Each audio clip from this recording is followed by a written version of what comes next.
Government's been knocked out in court too many times. Minister Michael Masutha wants to fix this image.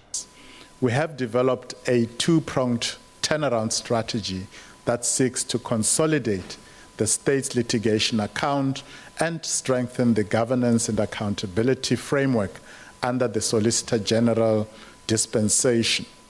Through this strategy, we will ensure that government attracts the best legal minds and improve its image in the manner it handles litigation. Some opposition parties remain skeptical. Why are so many cases settled on the steps of court when so many additional legal costs for preparing for trial are then incurred? And why are so many cases lost at huge state expense? Opposition parties zoomed in on the Public Protector's office. It gets only 262 million rand, a fraction of the 18 billion justice budget.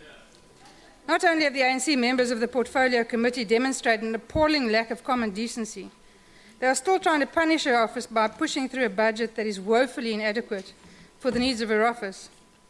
To be impartial and to exercise the powers and functions vested in it without fear, favour or prejudice. The traditional courts bill will be prioritised. It's been years in the making.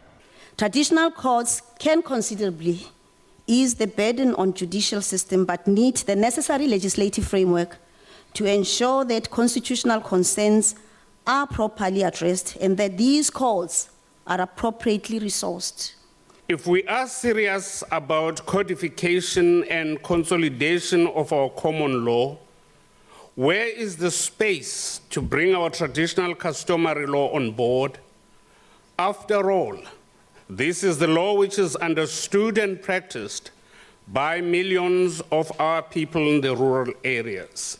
Another area of concern to the NFP is the delay in facilitating the vital role that the traditional justice system has to play in this country.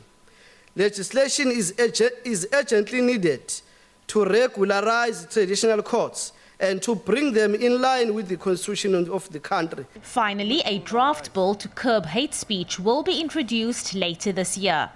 Abra Babia, SABC News, Parliament.